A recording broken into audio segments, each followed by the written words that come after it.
Hey there, welcome to Sleepy Historian.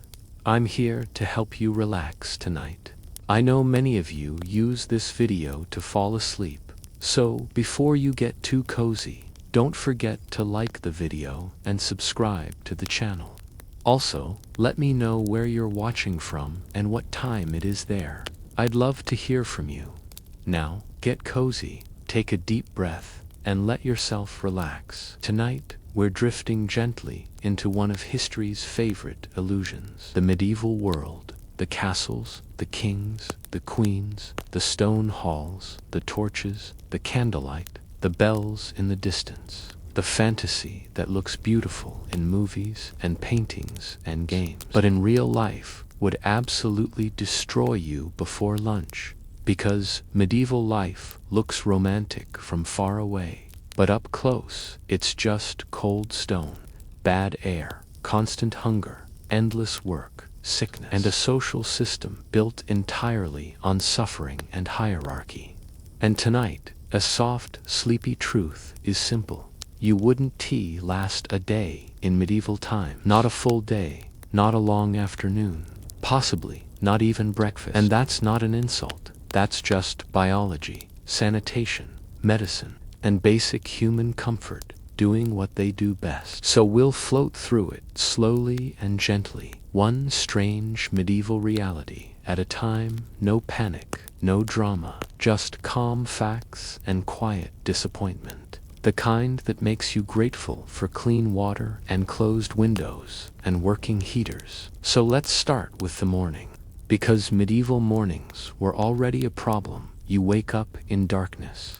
Not because it's early, but because your house doesn't have windows. The way we understand windows, just wooden shutters, maybe cloth, maybe nothing. So cold air lives inside your home permanently. Your bed isn't a bed, it's straw, real straw, with bugs and dust and whatever else wandered in overnight. No mattress, no sheets, no pillow, just hay and hope you wake up itchy, sore, slightly damp. Already tired, already uncomfortable, and the day hasn't even started. Hygiene doesn't exist in any modern sense. No toothbrush, no toothpaste, no proper soap. Maybe you rinse your mouth with water, maybe you rub herbs on your gums, and that's the full dental routine. Which explains why people lost teeth constantly, and just accepted it as part of life. Like, ah yes, another tooth has left me. Anyway, and then there's breakfast, which is not cozy, not warm, not comforting. No coffee, no sugar, no pastries, no cereal, no fruit bowls, no toast with butter, just coarse bread, hard bread, survival bread, maybe some weak ale, because water isn't safe. Because water can actually kill you. So medieval hydration is basically beer, not for fun, for survival. Fermented drinks, because fermentation kills bacteria, so you're mildly buzzed just to stay alive. Which is honestly a strange system, but also very medieval. And then work begins immediately. No weekends, no holidays, no personal time, no hobbies, no rest culture, no self-care. You work until your body hurts, and then you keep working, and then you die. That's the structure. If you're a farmer, your life is soil, weather, hunger, and exhaustion. Constant labor in heat, cold, rain, snow. No protective gear, no medicine, no painkillers. You hurt your back, and that's permanent now. You twist your ankle, and welcome to limping forever. You get a cut, and now you're playing infection roulette. Creative, confident, and wildly wrong. Bloodletting, leeches, herbs, prayers, astrology, rituals, draining blood for basically everything. Fever, sadness, infection, injury, bad mood, wrong vibes, drain the blood. And somehow they're shocked when people die. Surgery has no anesthesia, no sterilization, no antiseptic. You're awake, you're held down.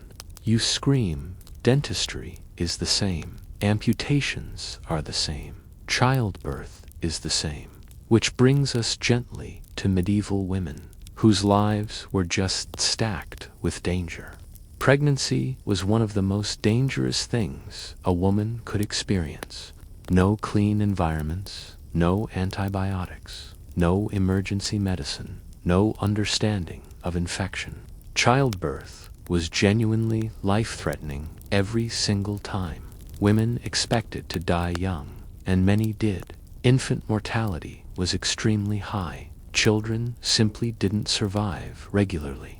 So families had many children, not because of romance, but because of probability. Survival, math, emotional numbness, mixed with hope. And then we float upward into castles, because surely royalty had it better. And yes, they had more food, and more space, and more comfort. But they also had more psychological damage, more pressure, more isolation, more paranoia, more inbreeding, more dysfunction.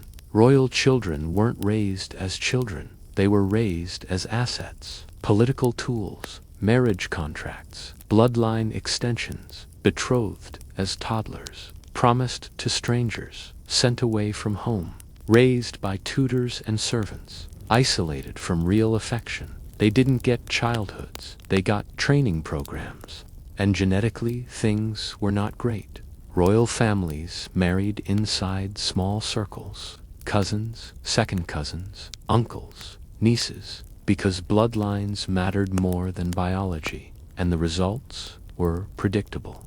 Weak immune systems, deformities, chronic illness, mental instability, genetic disorders, passed down through generations. Entire dynasties slowly unraveling because no one wanted to marry outside the family tree, because purity, which is always a red flag. And royal life wasn't emotionally healthy either. Constant pressure, constant fear of betrayal, poison, paranoia, assassination paranoia. Everyone is a potential enemy.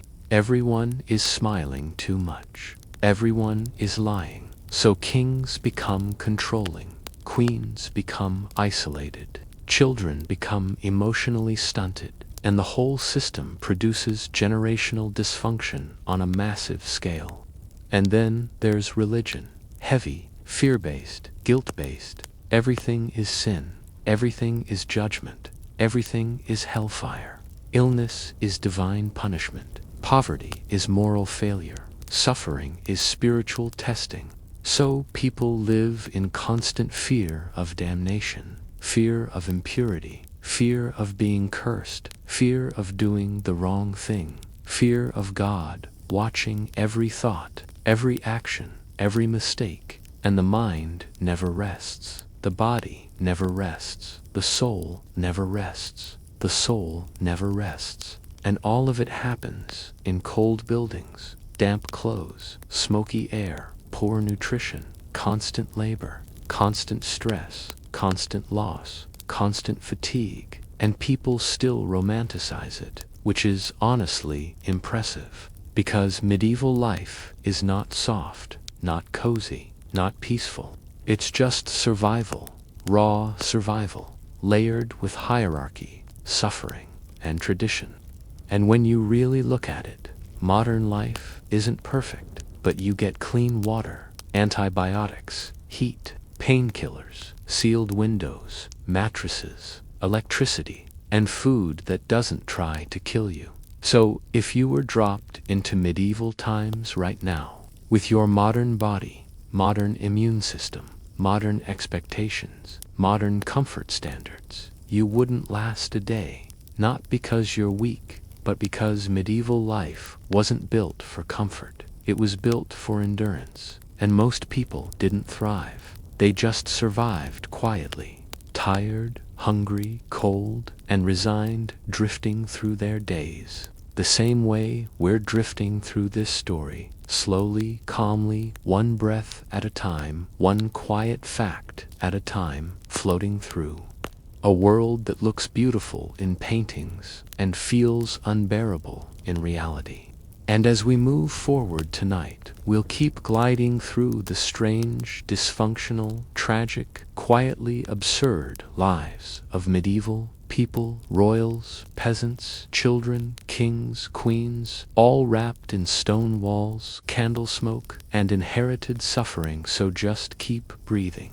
Slowly keep your eyes closed. Let the story carry you. Let the words blur. Let the world fade. And let yourself drift deeper into sleep as history continues to unfold. Soft and steady, like a tired river moving through time. Soft and steady, like a tired river moving through time. And that's really the best way to imagine medieval life.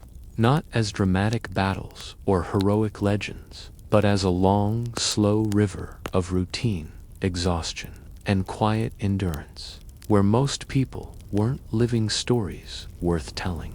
They were just trying to get through the day without starving, freezing, or getting sick. And that river flowed through every class, every village, every castle, every monastery, every market, every family, and every body. Because survival was the main occupation of the medieval world. Not ambition, not dreams, not fulfillment, just survival.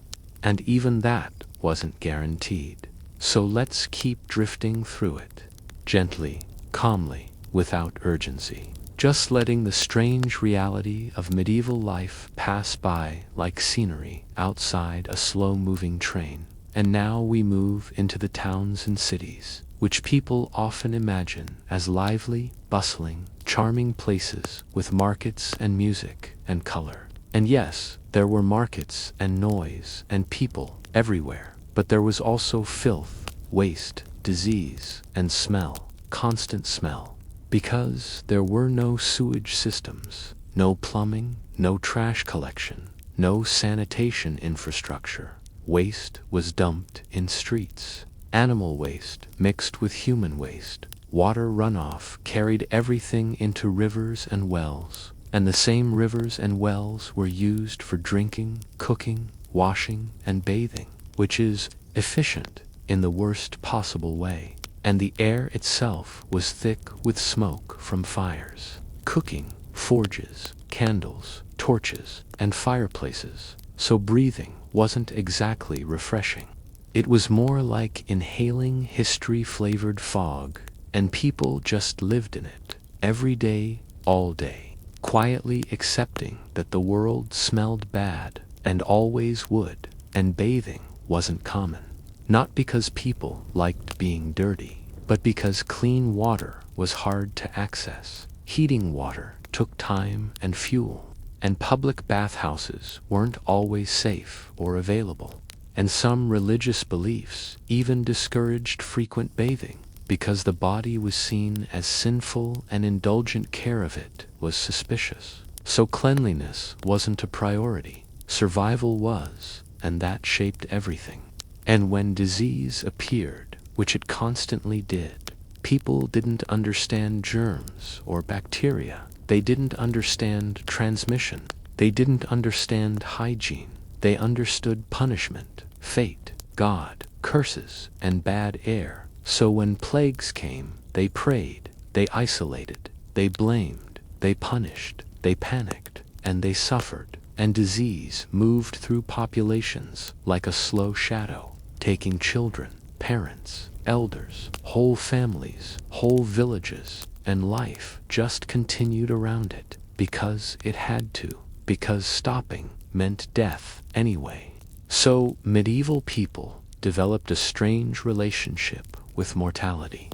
Not dramatic, not theatrical, just quiet acceptance. People died constantly, so death wasn't shocking. It was normal. It was part of daily life, part of routine, part of expectation. Funerals weren't rare events. They were common gatherings, and grief existed. But it lived alongside constant loss, creating a kind of emotional numbness, a soft resignation, a calm familiarity with the idea that everyone you know will eventually disappear, and possibly sooner than expected. And children grew up in that environment, surrounded by death, surrounded by illness, surrounded by work, surrounded by responsibility. And childhood, as we understand it, didn't really exist. Children worked, helped, labored, learned trades, carried water, cared for animals, harvested crops, cooked food, cleaned spaces. They were small adults in a system that didn't allow for innocence or play as priorities. And education wasn't common. Literacy wasn't widespread. Knowledge was concentrated in religious institutions and elite circles. So most people lived and died without reading a single book, without writing a single word, without knowing much beyond their village, their church, their work, and their family. The world was small, not because the planet was small, but because access to information was small. Travel was slow, dangerous, expensive, and rare. So most people lived their entire lives within a few miles of where they were born. Same land, same faces, same paths, same fields, same rivers, same walls, same routines, and time moved differently, slower, heavier, more repetitive. Days blurred together. Seasons mattered more than dates. Weather mattered more than calendars. Survival mattered more than dreams. And ambition was limited by class, birth, and structure, because medieval society was rigid, hierarchical, and inherited. You were born into a role, and you stayed there. Peasant, artisan, noble, clergy, royal, the latter didn't move much, and mobility was rare. So hope wasn't about becoming something new. It was about staying alive and keeping your family alive, and that's it. And in that system, power concentrated at the top, and that power shaped everything beneath it. Kings and queens didn't just rule. Politically, they ruled socially, religiously, symbolically. Their personal lives affected entire nations. Their marriages shaped alliances. Their children shaped futures. Their illnesses shaped succession crises. Their moods shaped laws, and their mental health shaped entire political climates.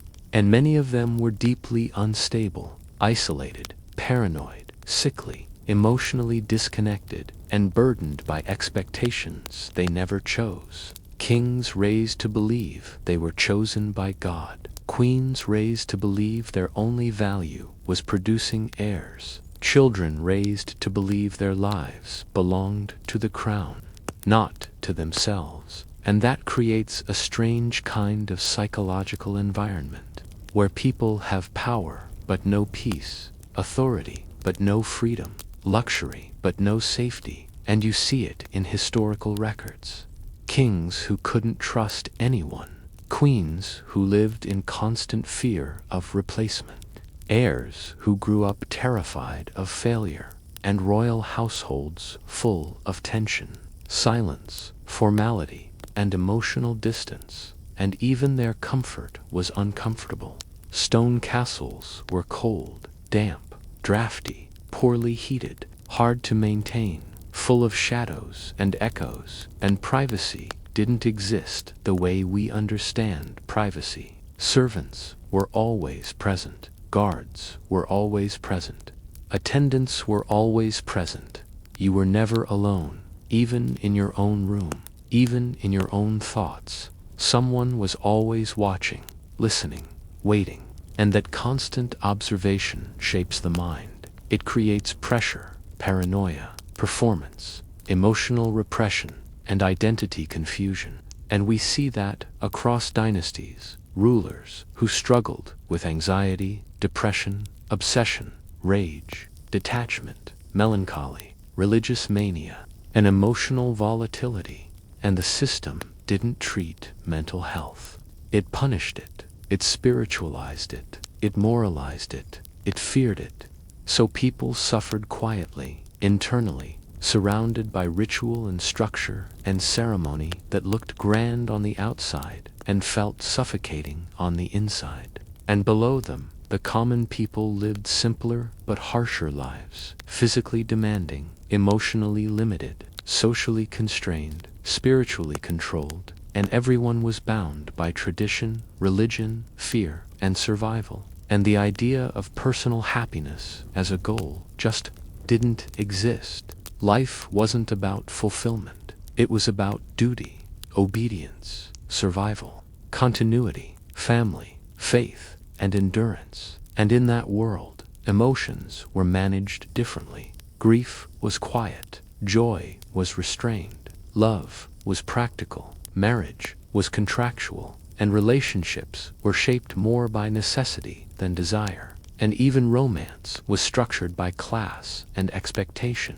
not choice, not freedom, not compatibility. And when love did exist, it lived in secret, in whispers, in risk, in silence, because open affection wasn't always safe or allowed. And this creates a world that feels emotionally muted, not dramatic, not chaotic, just heavy, steady, restrained, like everything is wrapped in thick fabric and stone and silence. And that's the real medieval atmosphere. Not swords and glory, but weight and repetition and endurance. And when you imagine yourself there, with modern expectations of comfort, privacy, healthcare, autonomy, freedom, expression, rest, and safety, you realize quickly that your nervous system wouldn't adapt, your body wouldn't adapt, your mind wouldn't adapt.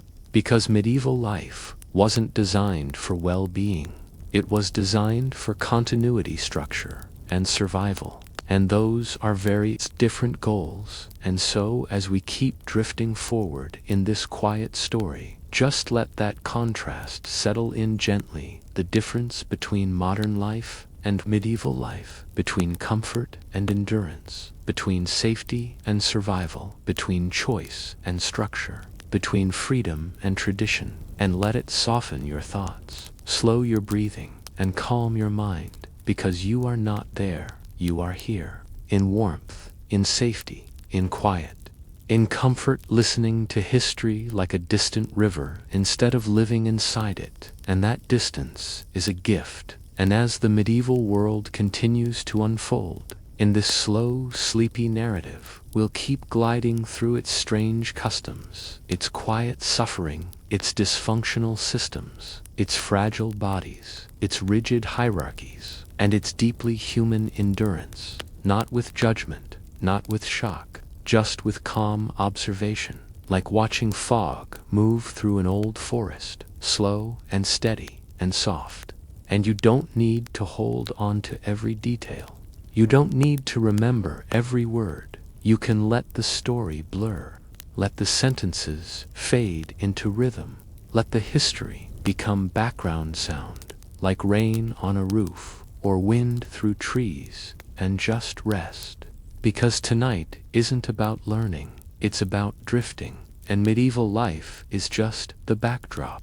A slow-moving landscape of stone and straw and smoke and silence, carrying you gently forward, one breath at a time, one quiet image at a time, one soft sentence at a time, deeper into rest, deeper into calm, deeper into sleep, as the old world continues its endless, tired journey through time. As the old world continues its endless, tired journey through time, and we continue drifting with it, slow and quiet, like a leaf on a dark river, moving without resistance, without urgency, just letting the current carry us forward. Because medieval life was never fast, never rushed, never sharp. It was heavy and slow and repetitive, and the rhythm of it shaped every human inside. It shaping bodies, minds, emotions, expectations, and even dreams. And one of the strangest parts of that world is how little personal identity mattered. Because identity wasn't something you built. It was something you inherited. You were born into a role, and that role defined you. Your name, your class, your work, your future, your marriage, your value, your worth, your purpose. And stepping outside of it wasn't encouraged, celebrated, or supported. It was dangerous, suspicious, and often punished. So people learned to stay inside their lanes, inside their traditions, inside their expectations, and that created a culture of quiet obedience, not always forced by violence, but by belief, habit, and fear of disruption. Because disruption meant instability, and instability meant danger, and danger meant death. And when survival is fragile, people cling to structure, even when that structure hurts them. And that's how medieval systems maintained themselves for centuries, through repetition, tradition, religion, and normalization, until suffering felt normal, and endurance felt natural, and even joy became quiet, small, restrained. Because too much joy looked suspicious, indulgent, prideful, sinful, and humility was prized more than happiness, obedience more than fulfillment, and faith more than comfort. So emotional expression became limited, controlled, filtered through ritual and custom, and people learned to internalize more than they externalized, to endure more than they protested, to accept more than they questioned. And that creates a certain psychological atmosphere, not dramatic, not explosive, just heavy and subdued, like a constant low pressure in the mind. And that pressure shaped relationships too. Friendships were practical, community was necessary, family was survival, love was often secondary to function, marriage was about labor, alliances, inheritance, and continuity, not romance, not compatibility, not emotional connection, and affection existed. Of course, it did. People are people in every era, but it existed quietly, privately, in small gestures, in shared work, in loyalty, in endurance together, not in grand declarations or open displays. And even parenting looked different, not because parents didn't care, but because loss was so common that emotional distance became a kind of protection.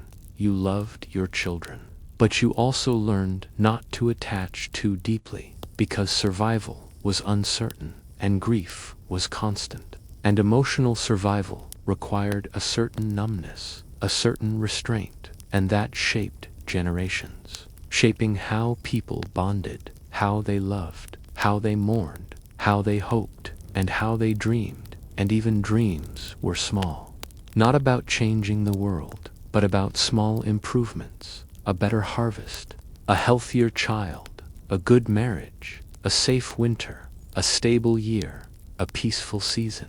And those small hopes carried people forward, quietly, steadily, year after year, season after season. Life measured not in achievements, but in survival milestones. And above all of this sat power, quiet, distant, symbolic, embodied in crowns, thrones, banners, seals, and rituals. And most people never saw their rulers in person. They experienced them as ideas, as laws, as taxes, as soldiers, as authority, as symbols of divine order, not as humans. And that distance created mystique, fear, reverence, and myth. Kings weren't people, they were concepts. Queens weren't women, they were roles.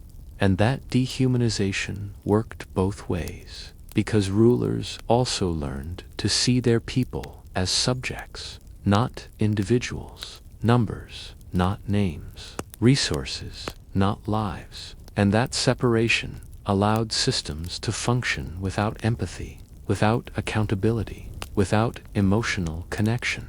And when rulers suffered, it was hidden behind walls and ceremony. And when people suffered, it was invisible to power. And that gap defined medieval society more than any battle or war. And within that gap, life unfolded quietly, slowly, repetitively, like a long chant. The same tasks, the same prayers, the same routines, the same seasons, the same struggles, year after year, generation after generation. And change was rare, slow, incremental, and often resisted, because tradition felt safer than uncertainty, even when tradition caused suffering.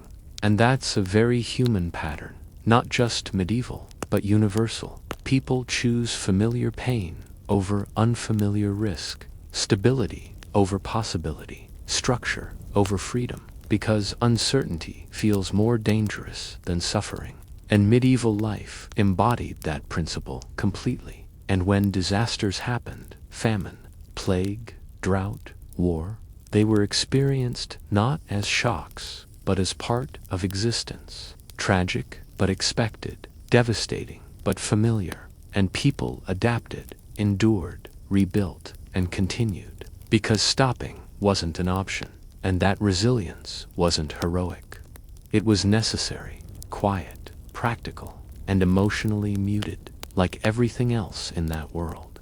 And even the landscape reflected it. Stone villages, narrow streets, low ceilings, small rooms, dark interiors, enclosed spaces, everything compact, contained, controlled, nothing open, nothing expansive, nothing light-filled, nothing airy, just walls, roofs, shadows, and smoke, creating an environment that felt closed in, protective, but also claustrophobic. And the natural world, forests, fields, rivers, mountains, was both resource and threat, beauty and danger, shelter and risk, because nature provided food and materials, but also storms, floods, cold, disease, and predators, and people lived in constant negotiation with it, not mastery over it.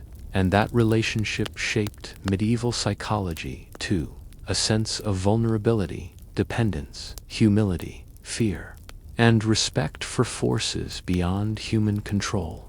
And religion filled that gap, providing meaning, structure, explanation, and comfort, even when it also created fear and guilt, because belief gave suffering a narrative, pain a purpose, loss a reason. And without that, endurance would have been harder. And so faith became not just religion, but psychological survival, infrastructure, a framework to make sense of a harsh world. And even when it failed, even when it caused harm, it also gave people something to hold on to, something stable in an unstable world. And that duality defined medieval spirituality, comfort and control, hope and fear, mercy and judgment. And people lived inside that tension every day, shaping how they thought, how they behaved, how they treated others, and how they understood themselves. And when you place yourself into that world mentally, you start to feel how heavy it would be. Not dramatic, not terrifying, just heavy. Like wearing wet clothes all the time, like carrying a weight you can't put down, like living in a constant state of mild exhaustion, physical, emotional, and mental.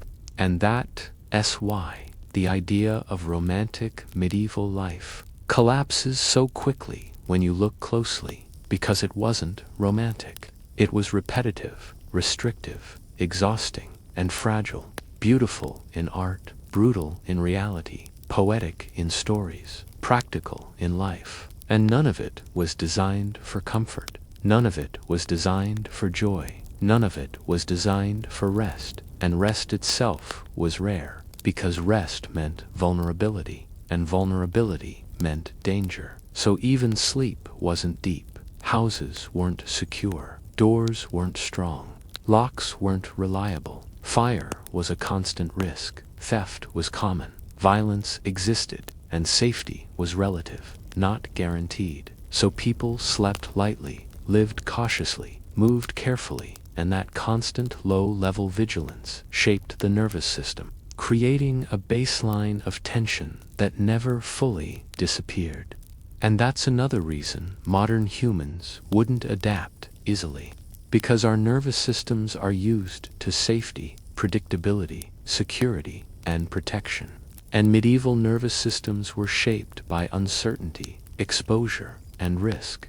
And that's not a small difference. It's a foundational one.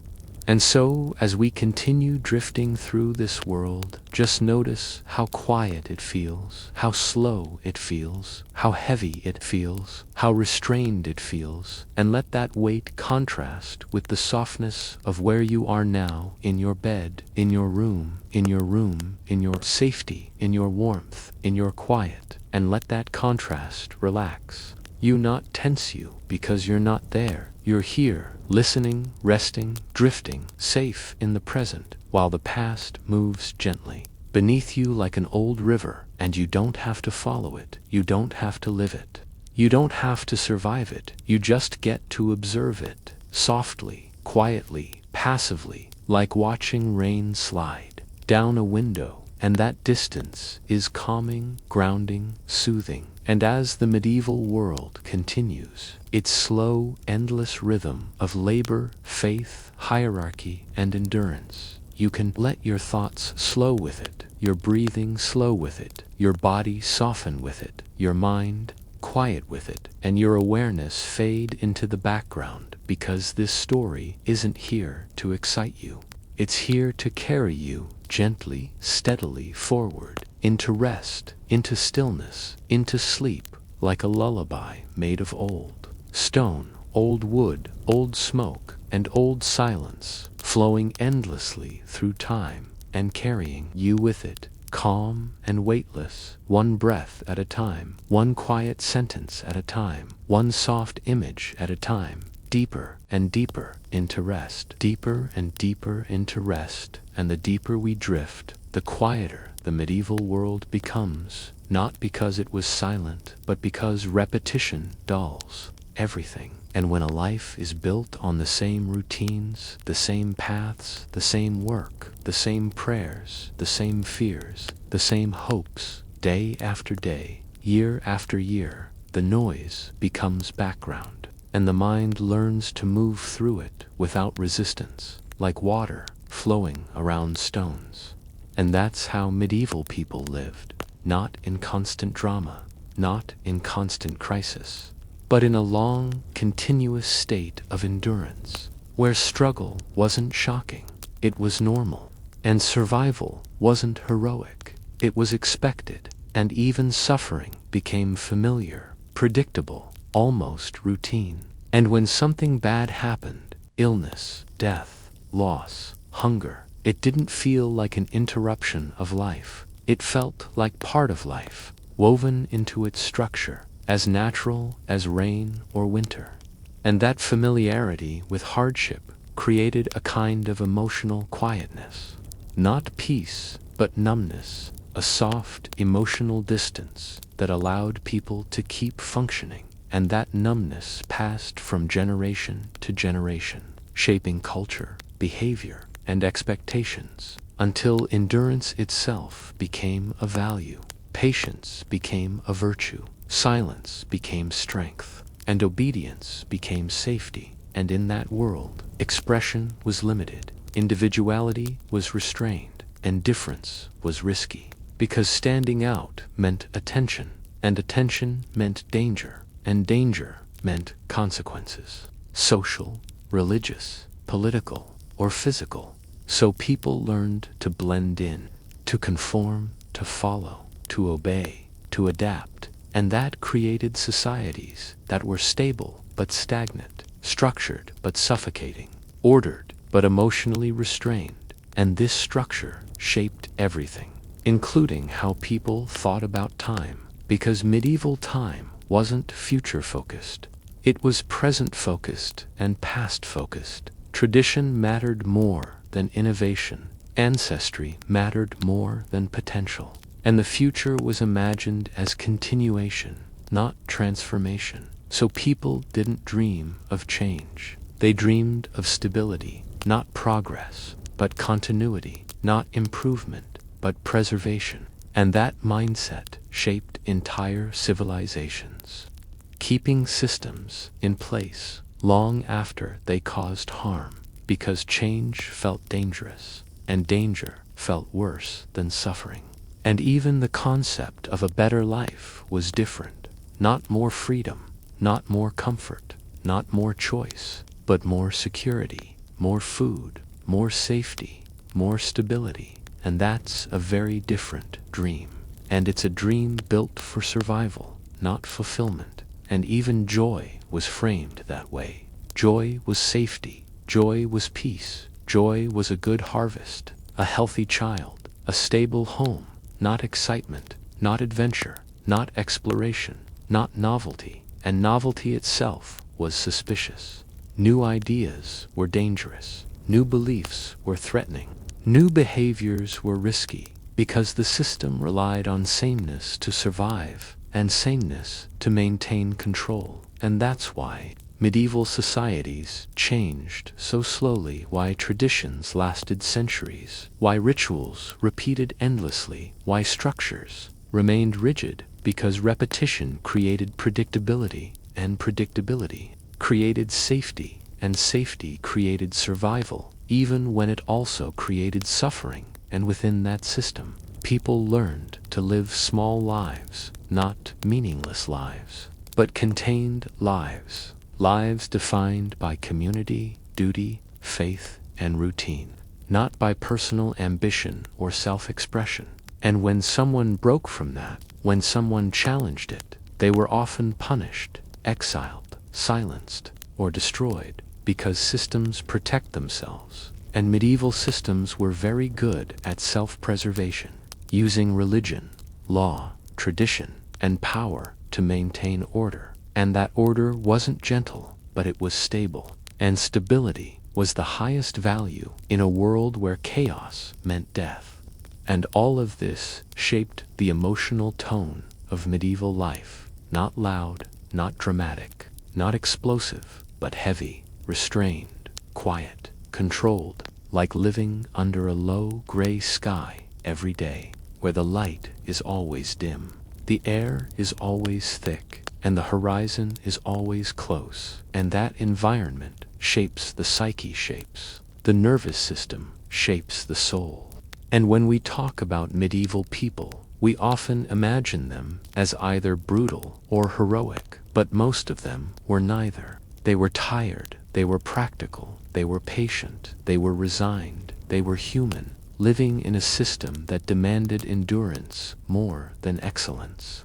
And even the elites, the kings, queens, nobles, clergy, were trapped in their own versions of it, bound by duty, expectation, ritual, and image, unable to live freely, unable to act authentically, unable to escape their roles. Because power came with chains, not freedom, and wealth came with surveillance, not privacy, and status came with pressure, not peace. And everyone, from peasant to prince, lived inside structures they didn't design and couldn't change. And that's one of the quiet truths of medieval life, that almost no one had control over their destiny, only their endurance. And that endurance wasn't glamorous, it wasn't celebrated, it wasn't praised, it was just necessary. And so people endured quietly, steadily, generation after generation, like a long procession moving through time, slow and unbroken, carrying traditions, beliefs, systems, and suffering forward. And when you listen to history like this, not as stories of great men and epic events, but as the background hum of millions of ordinary lives, you start to feel how heavy the past really is, how much of it is repetition, how little of it is change, how much of it is routine, and how small individual lives feel inside massive systems. And that feeling isn't dramatic, it's calming in a strange way, because it removes urgency, removes pressure, removes intensity, and turns history into a slow landscape instead of a series of events. And that's the perfect rhythm for rest, for sleep, for drifting, because nothing is rushing, nothing is sharp, nothing is demanding attention. It's just a continuous flow of human existence, moving forward through time, quiet and steady, like a river in the dark. And as you float on that river, you don't need to think, you don't need to analyze, you Don't need to remember you, just need to let it carry you. Let the words become sound. Let the sound become rhythm. Let the rhythm become calm. And let the calm become sleep. Because this isn't a story you need to follow. It's a story you can sink into.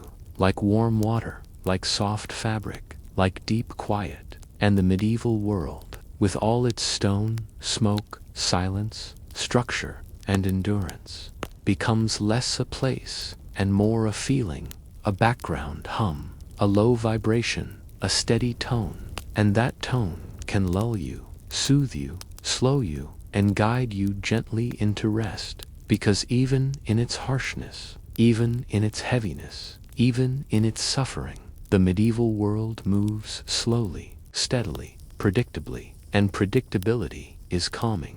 Repetition is soothing. Rhythm is grounding. And that rhythm is what you're hearing now. Not the facts, not the details, not the history, but the flow, the cadence, the movement, the steady progression of human time. And as that cadence continues, your body relaxes, your breathing slows, your muscles soften, your thoughts quiet, your awareness fades, and you drift further away from the present, not into the past, but into rest, into stillness, into sleep, while the old world continues its endless journey beneath you, unchanged, unhurried, unbroken, carrying centuries of human endurance, silence, and survival, like a slow river that never stops flowing, never speeds up, never slows down, just moves endlessly, gently, quietly, through time, and carries you with it, softly, peacefully, into deeper rest, into deeper calm, into deeper sleep, one breath at a time, one word at a time, one quiet moment at a time, until even the story fades, and only rest remains. Until even the story fades, and only rest remains.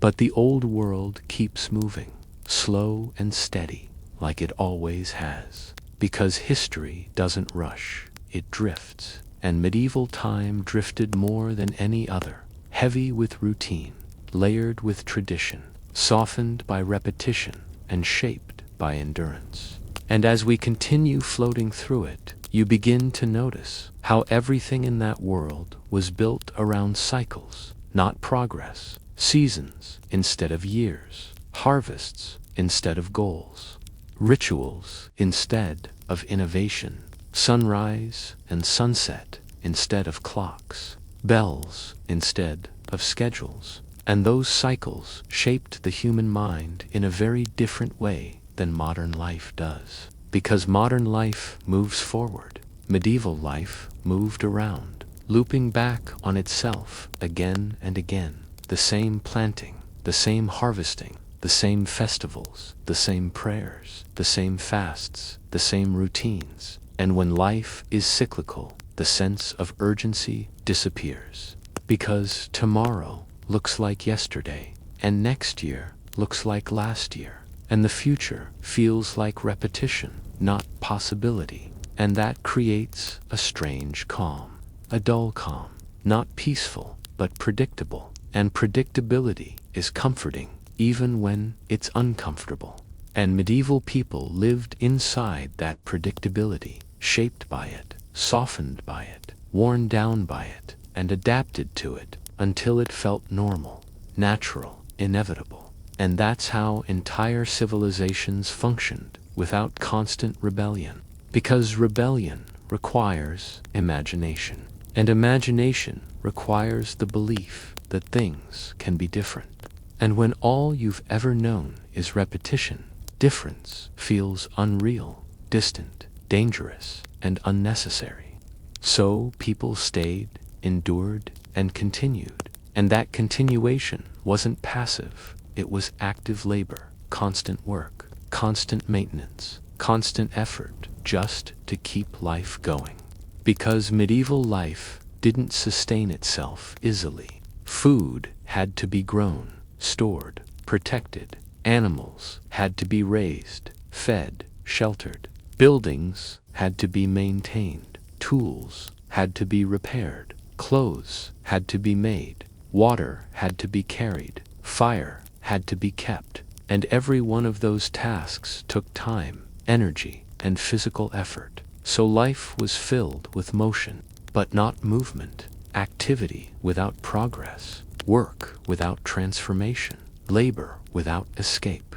And that kind of existence shapes the body, too. Medieval bodies were shaped by work, not by fitness, strong in some ways, fragile in others, resilient to physical strain, vulnerable to illness, adapted to endurance, not longevity. And most people didn't live long lives. Not by modern standards. Childhood mortality was high. Adult mortality was constant. Old age was rare, and aging itself was different. People aged faster, not biologically, in years, but physically, in wear. Joints broke down, teeth disappeared, vision faded, bodies weakened, and there was no retirement, no rest phase, no final period of comfort. You worked until you couldn't, and when you couldn't, you depended on family, community, or charity, and if that failed, you simply disappeared from the system, because there were no safety nets, no institutions, no protections, and survival was always conditional, always fragile, always temporary. And that knowledge lived in people's minds quietly, not as fear, but as understanding, like gravity, like weather, like death, just part of the structure of existence. And when you live with that understanding, you don't plan far ahead. You don't imagine distant futures. You don't build long-term dreams. You focus on the present, the season, the year, the harvest, the family, the home. And that narrow focus creates a kind of mental stillness. Not peace, but containment. A small mental world that fits inside a small physical world. And that containment makes life manageable, even when it's hard. And within that small world, meaning comes from repetition, not achievement, from belonging, not becoming, from continuity, not change. And that's a very different psychological structure than modern identity, which is built on growth, ambition, and self-definition. And when you place a modern mind into a medieval world, the mismatch is immediate, overwhelming, and exhausting. Because the medieval system doesn't reward individuality, curiosity, or self-expression. It rewards obedience, reliability, and conformity. And that pressure to conform shapes behavior deeply, shaping how people speak, how they dress, how they move, how they think, and even how they feel. Because emotions are regulated by culture, and medieval culture valued restraint, humility, submission, and endurance, not expression, pride, confidence, or assertion. And that emotional structure created societies that were quiet, reserved, and emotionally muted, not because people didn't feel deeply, but because they didn't express deeply, and feelings lived inside, not outside. And that internalization created inner worlds that we rarely see in historical records, because those records were written by elites, institutions, and authorities, not by ordinary people. So most medieval emotional life is invisible to us, hidden behind routine, ritual, and silence. And that invisibility makes the past feel flat, distant, and abstract, when in reality it was full of quiet human experiences, small joys, small sorrows, small hopes, small fears, all contained within narrow lives and limited worlds. And when you imagine millions of those lives unfolding simultaneously across villages, towns, fields, forests, castles, and cloisters, you begin to feel the weight of history, not as events, but as accumulation. The accumulation of ordinary days, ordinary labor, ordinary suffering, and ordinary endurance, layered on top of each other for centuries, forming the foundation of the modern world. And that foundation is heavy, slow, and deep. And as we float above it in this quiet story, we're not here to judge it, or dramatize it, or romanticize it, just to observe it, gently, calmly, like watching a landscape pass by in fog. And that observation itself is soothing, because it removes urgency, removes pressure, removes the need to react, and turns history into background, into atmosphere, into texture. And that's where it becomes perfect for sleep, because the medieval world, when stripped of drama, is mostly rhythm, repetition, and routine. The same tasks, the same structures, the same cycles, again and again. And repetition is calming, rhythm is grounding, routine is soothing. And your nervous system responds to that pattern, slowing down, softening, letting go. And as you listen, you don't need to follow every sentence. You don't need to understand every idea. You don't need to hold on to every image. You can let it all blur together, like soft rain on a roof, like wind through leaves, like distant waves on a shore. And your mind can drift, wander, fade, because nothing here is demanding attention. Nothing is sharp. Nothing is urgent. Nothing is exciting. It's just a steady flow of words, ideas, and images, moving gently through time and carrying you with it. And as that carrying continues, your body relaxes more deeply. Your breathing becomes slower. Your muscles loosen. Your thoughts grow quieter, and your awareness becomes softer, and you move further away from waking and closer to rest, closer to sleep, closer to stillness, while the medieval world continues its endless cycles beneath you, planting, harvesting, praying, working, enduring, repeating, like a great wheel turning slowly through centuries, unbroken, unchanging, steady and calm. And you don't have to ride that wheel. You don't have to live that life. You don't have to endure that world. You just get to float above it, safely, comfortably, gently, in the present, in the quiet, in the warmth, in the dark, letting the past become a lullaby instead of a burden, a background hum instead of a weight, a rhythm instead of a story. And as that rhythm continues, you drift deeper into rest, deeper into calm, deeper into sleep, one breath at a time, one word at a time, one quiet moment at a time, until even the rhythm fades, and only stillness remains. Until even the rhythm fades, and only stillness remains. But the current of history keeps moving underneath everything, slow and quiet, like an underground river that never stops flowing.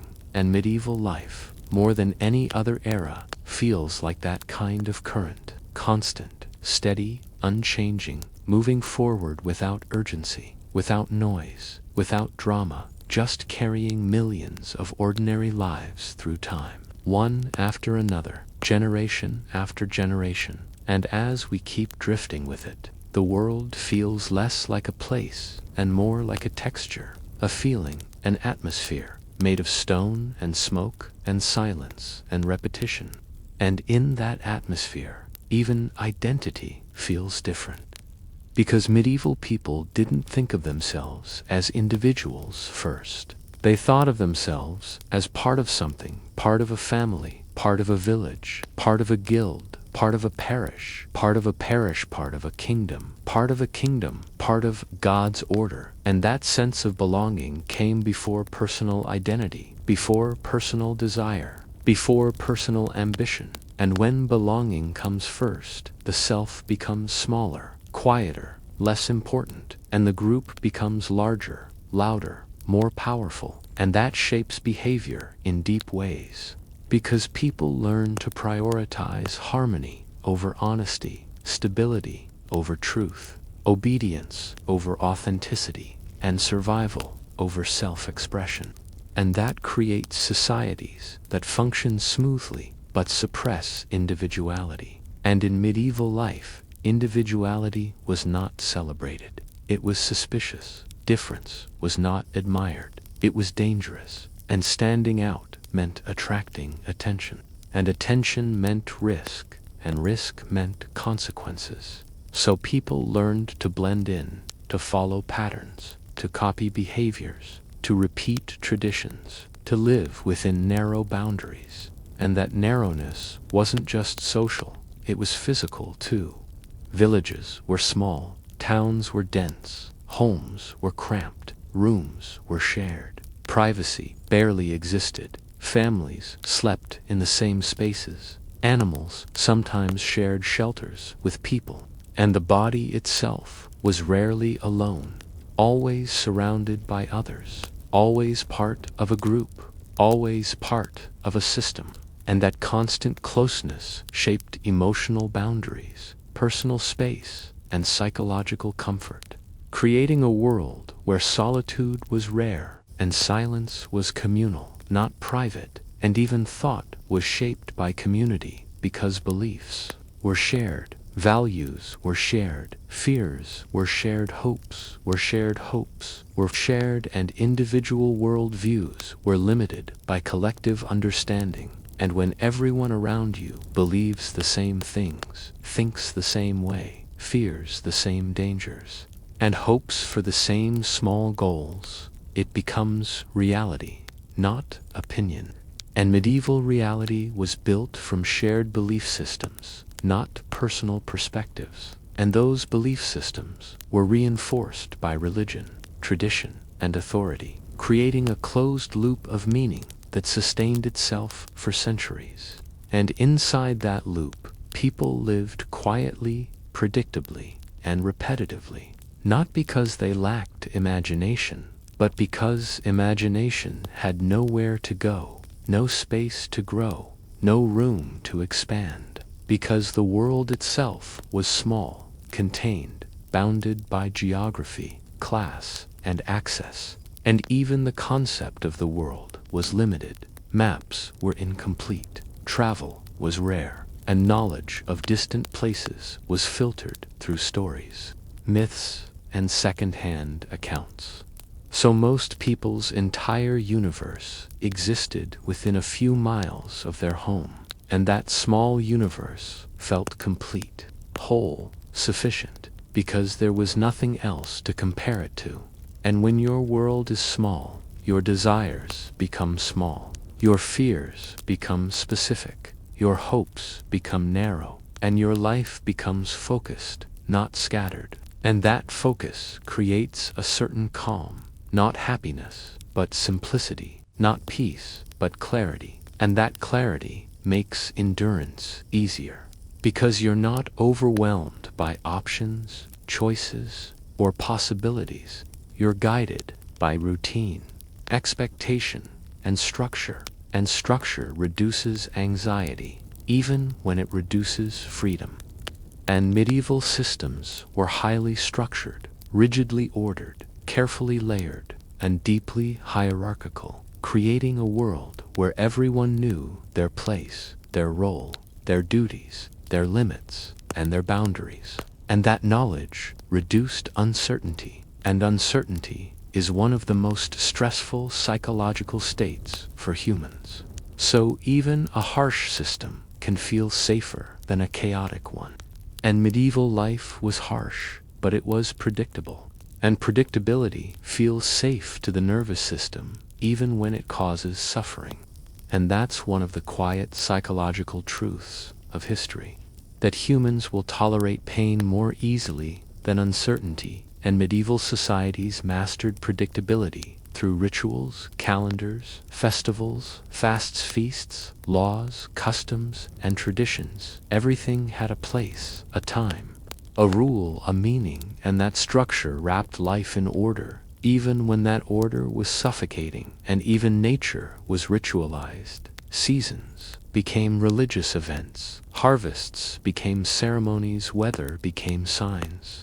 And natural cycles were interpreted through spiritual frameworks, giving randomness meaning, and meaning reduces fear, because fear comes from chaos. and meaning creates order. And medieval life was built on meaning systems, not scientific systems, but symbolic systems.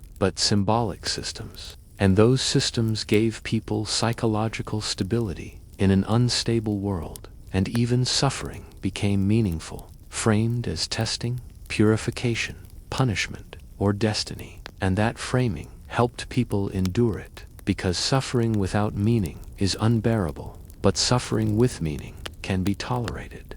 And that's how medieval faith functioned, not just as belief, but as coping mechanisms, psychological structure, and emotional support system. And even when it caused harm, guilt, fear, and control, it also gave people narratives to survive inside, stories to hold on to, and frameworks to interpret pain.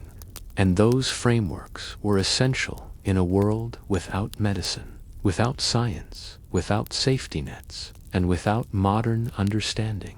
And when you imagine living in that world, you start to see how different the mental landscape would be. Not just the physical one, not just the material conditions, but the inner world. The way people thought, felt, interpreted reality, and understood themselves. And that difference is just as important as disease, hunger, and cold, because mental structure shapes experience, and medieval mental structure was collective, not individual, symbolic, not analytical, ritualistic, not experimental. And that created a worldview that feels distant to modern minds, because modern minds are trained for choice, identity, self-expression, and autonomy, while medieval minds were trained for duty, belonging, obedience, and endurance. And that mismatch explains why modern people romanticize the past but wouldn't survive in it, because we crave freedom, comfort, and choice. And medieval life offered stability, structure, and survival.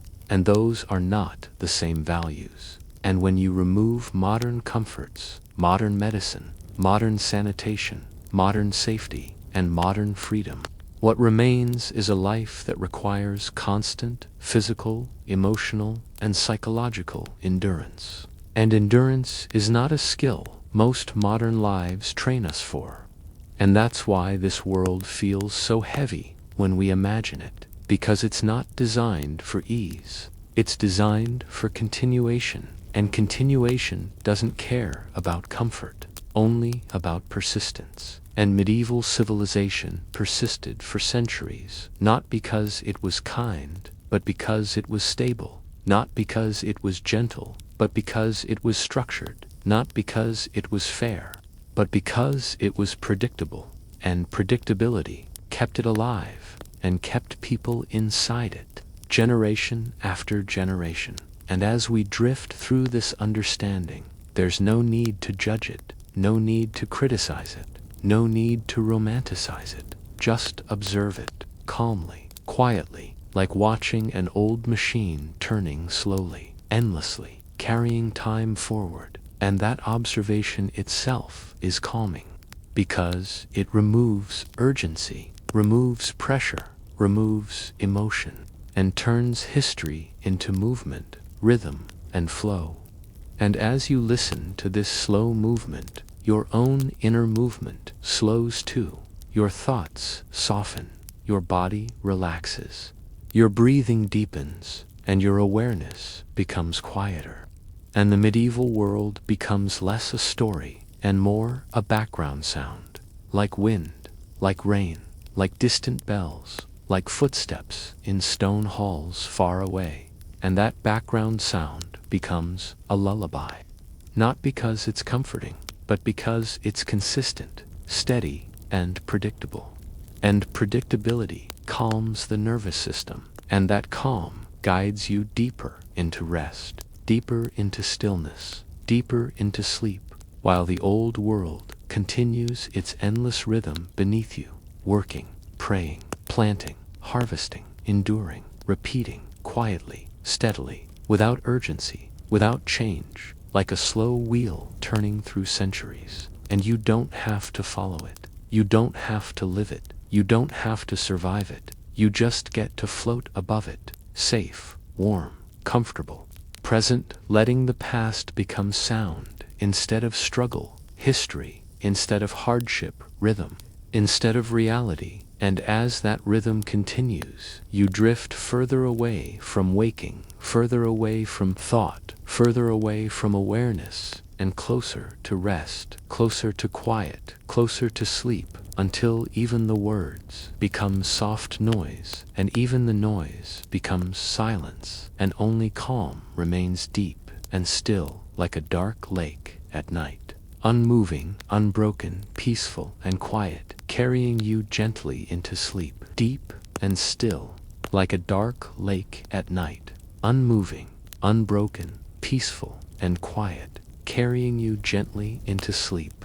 And as we continue to float above the medieval world, notice how the passage of time itself felt different then, not measured in seconds, minutes, or hours, but in sunrises, sunsets, harvests, festivals, and religious observances.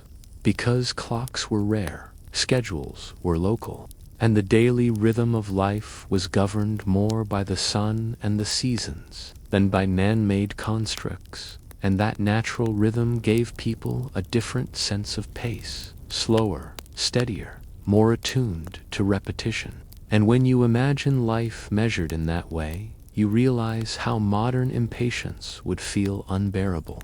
Because medieval people had no expectation of speed, no obsession with efficiency, no rush to accomplish more. They moved as the world moved, slowly, deliberately, rhythmically. And that rhythm shaped bodies, habits, and even thoughts, because living without artificial urgency teaches endurance, patience, and quiet awareness. And when the body, mind, and society all follow that kind of rhythm, life feels continuous, unbroken, predictable, and weighty in a calm way, like a long sigh that stretches across years instead of minutes.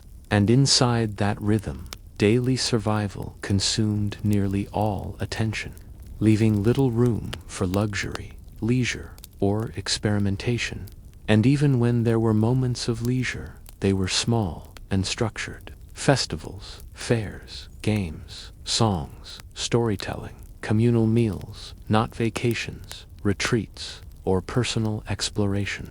And that structure turned joy into ritual, pleasure into practice, and indulgence into controlled celebration, which shaped the emotional landscape further, creating lives that were rich in routine and duty, but emotionally muted, restrained, safe, and quietly regulated. And even hardship, pain, and suffering followed the same regulated pattern, not in spectacle, but in constant, understated presence, shaping expectations and softening emotional responses, so that children grew up knowing hunger and cold as a given, illness and injury as ordinary, loss and death as familiar companions. And that familiarity itself created a strange kind of resilience, an endurance that modern humans rarely need to cultivate, because comfort cushions contemporary experience, and modern medicine insulates us from the consequences of small mistakes. But medieval people carried consequences always in their bodies, in their labor, in their social position, in their mortality. And that omnipresent tension created nervous systems that operated differently, always prepared, always responsive, always aware of fragility.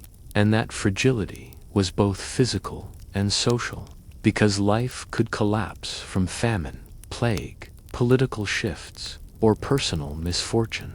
And yet the systems of hierarchy, tradition, and ritual offered a kind of predictability amidst chaos, which is why even the most rigid and cruel structures survived for centuries, because predictability, above all else, promotes endurance. And endurance is the real skill that made medieval life possible, more than strength, intelligence, or cunning.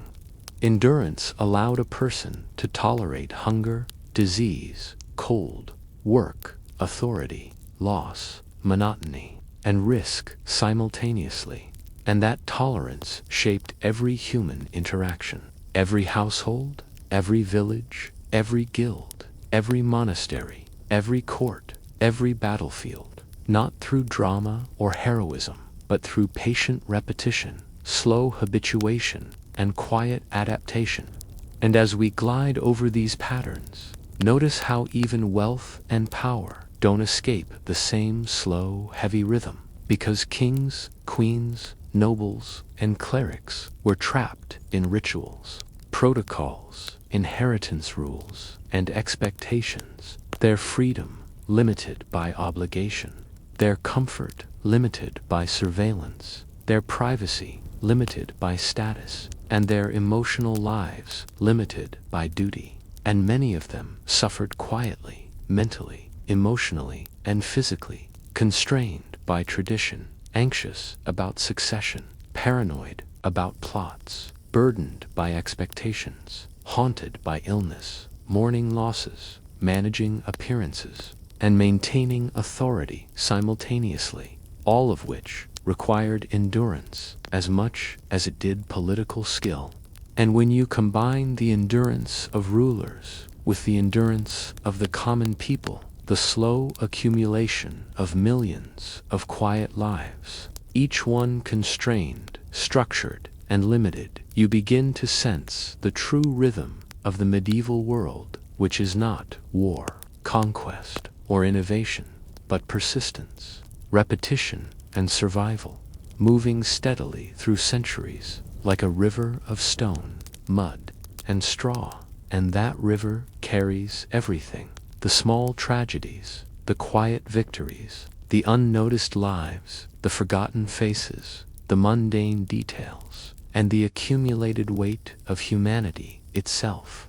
And as you listen to that, there's no need to act, to intervene, to judge, or to dramatize, because the flow itself is mesmerizing, calming, and soft, like a lullaby that doesn't end, carrying you further from conscious thought, further from tension, further from your own worries, letting the mind relax, the body soften, and the awareness fade into the background, while the medieval world continues beneath you, unchanged, unhurried, unbroken, filled with labor, routine, ritual, prayer, harvest, survival, repetition, endurance, quiet observation, muted emotion, hierarchy, and continuity.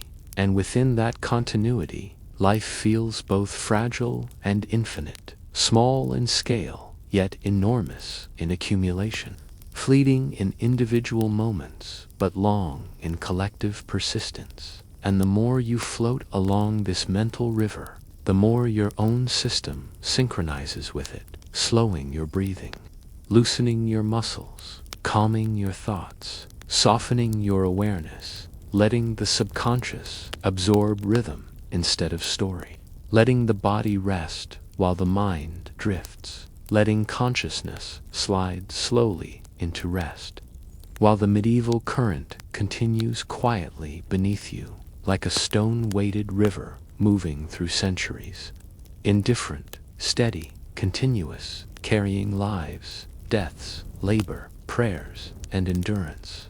And as the current flows, you begin to feel a strange comfort in the constancy, in the unchanging rhythm, in the predictability of human behavior across centuries, the sameness that would have been suffocating to live in, but soothing to observe, the repetition that would have been exhausting to endure, but mesmerizing to watch.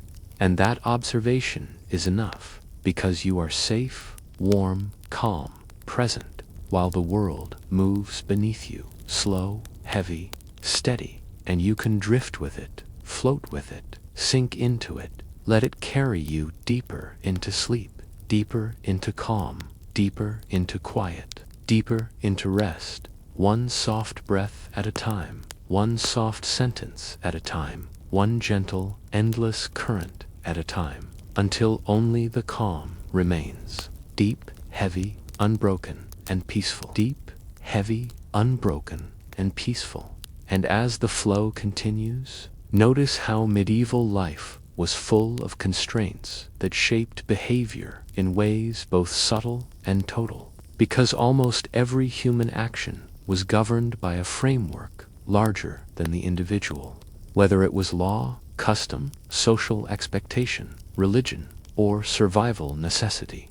And those frameworks created a life that was predictable, repetitive, and continuous, like a long, slow drumbeat, measured not in excitement but in endurance, measured not in novelty but in repetition, measured not in freedom but in survival. And within that framework, even tragedy became ordinary, because illness, starvation, injury, and death were ever-present companions, familiar, routine, and expected. And this familiarity dulled emotional extremes, softening shock into quiet acceptance, pain into manageable endurance, loss into expected grief, and suffering into a steady rhythm of life. And this rhythm, though harsh, created stability, both physically and mentally, and people adapted to it, their bodies toughened by labor, their minds trained in patience,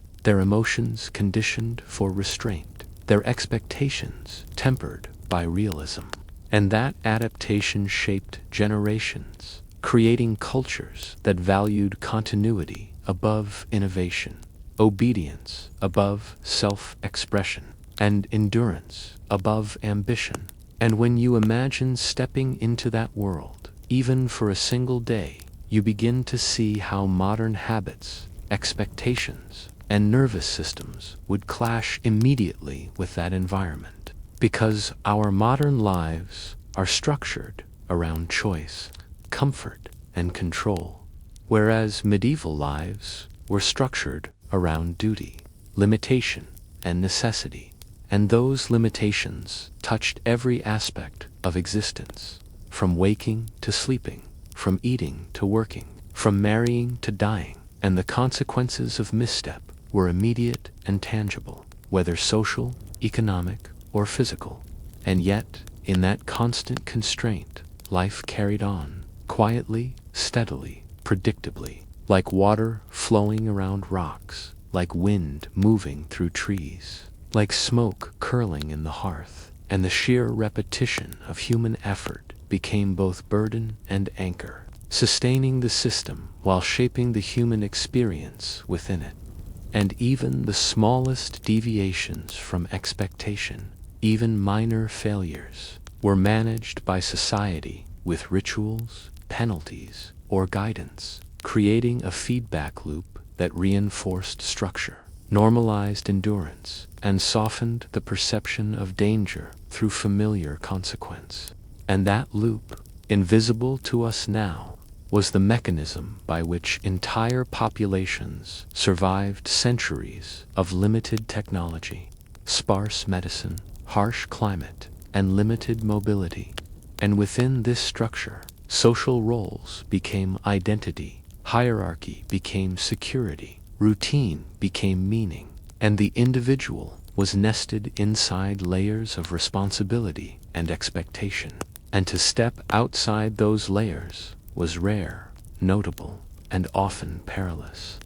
Because medieval societies prized predictability more than innovation, conformity more than creativity, and endurance more than excellence. And in that environment, the ordinary human life, though fragile by modern standards, had its own quiet rhythm, its own subtle elegance, its own soft stability. And the people who lived it moved through the world not as conquerors or adventurers, but as participants in an ongoing, slow, cyclical process, like water in a river, soil under cultivation, or smoke rising from a hearth, and observing that process from a distance, as we are doing now, offers a kind of calm insight, a sense of scale, a sense of continuity, and a sense of perspective. Because we can witness lives constrained yet functional, limited yet enduring, fragile yet persistent. And that perspective itself is soothing, because it reminds us that existence is more than individual ambition, more than dramatic events, more than singular moments. It is also the quiet accumulation of effort, repetition, and adaptation, and the cumulative weight of countless ordinary lives, moving steadily through time, carrying traditions, labor, survival strategies, social norms, and emotional patterns forward. And as that cumulative weight passes beneath us in imagination, it begins to have a rhythm, a texture, a cadence, a flow. And that flow, when followed quietly, steadily, gently, can slow the mind, soften the body, calm the nervous system, and guide consciousness toward rest, sleep, and stillness, because rhythm, repetition, and predictability are inherently soothing to the human brain.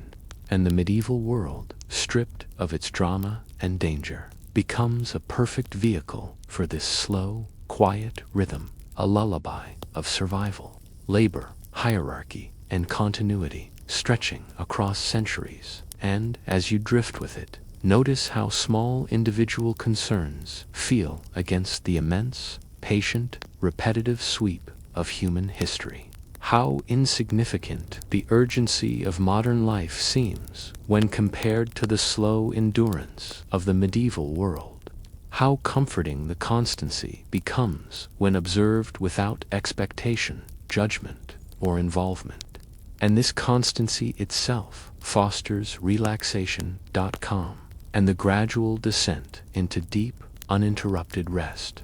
And as the words continue softly, without pause, without excitement, without interruption, you can allow yourself to release the day, release tension, release expectation, and simply move with the current, breathing in rhythm with the slow, continuous movement of human life beneath you. And as you do, the medieval world's endless cycles of work, prayer, labor, endurance, and repetition become a gentle, constant background, a river carrying you softly, quietly, steadily, into deeper rest, deeper calm, deeper stillness, one gentle breath at a time, one quiet image at a time, one unbroken flow at a time, until the only thing that remains is the sensation of slow, patient continuity, and your body, mind, and consciousness relax fully into the comforting cadence of time, carried gently, endlessly forward, through calm,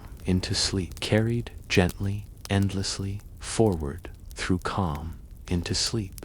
And as the river of time flows beneath us, notice how medieval life was shaped by constraints, not just external, but internal, because people internalized the expectations of family, community, and faith so deeply that the mind itself became a regulator, a system of constant self-surveillance, shaping behavior even when no one was watching.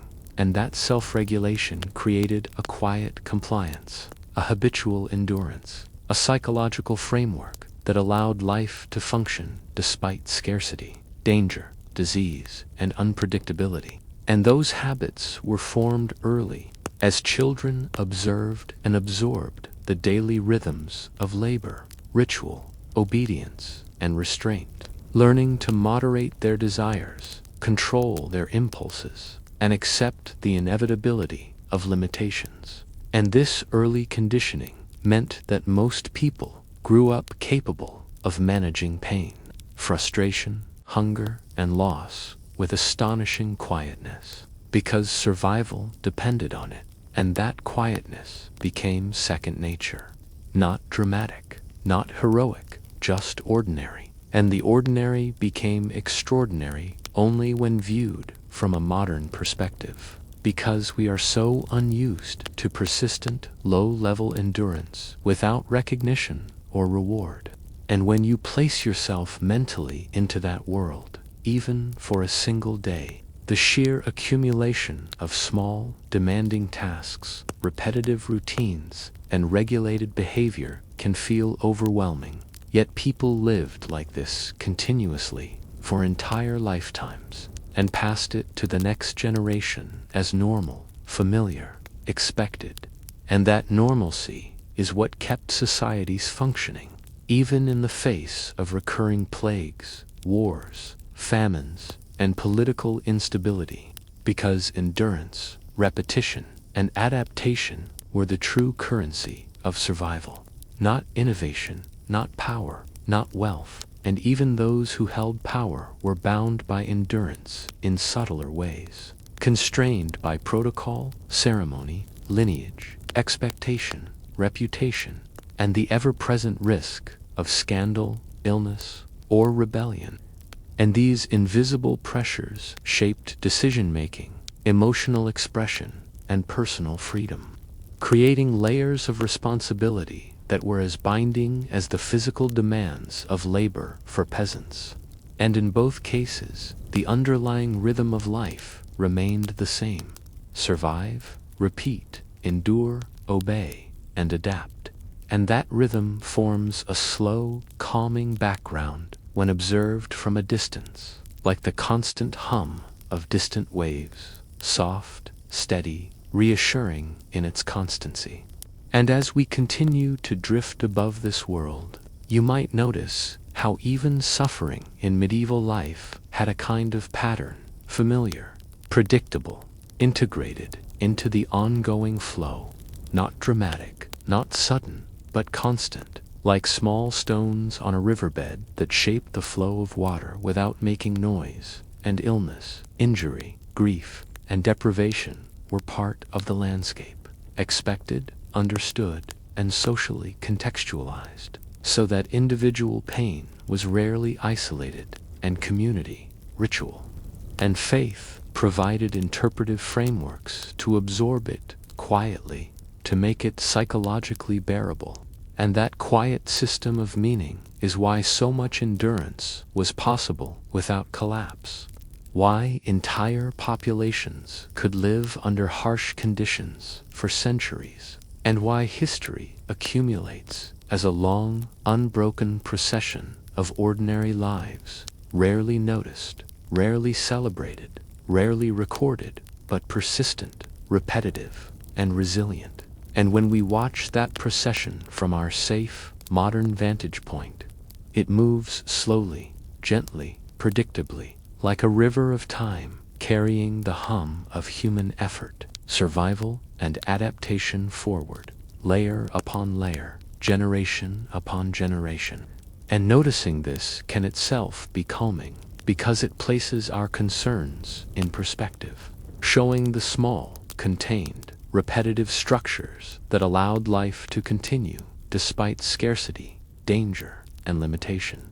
And that sense of perspective relaxes the mind, softens the body, and slows the breathing, because it reminds us that continuity, rhythm, and endurance are deeper constants than urgency, excitement, or novelty. And as we continue to follow this flow, the medieval world becomes less of a historical abstraction and more of a sensory landscape, experienced through observation, imagination, and rhythm, each labor, prayer, meal, and ritual blending into a soft, steady pattern which your mind can drift along with, like floating on a calm river, carried without effort, carried without resistance, carried gently and endlessly toward rest, sleep, and quiet, while the medieval world continues beneath you, steady, predictable, continuous, unhurried, unbroken, and persistent,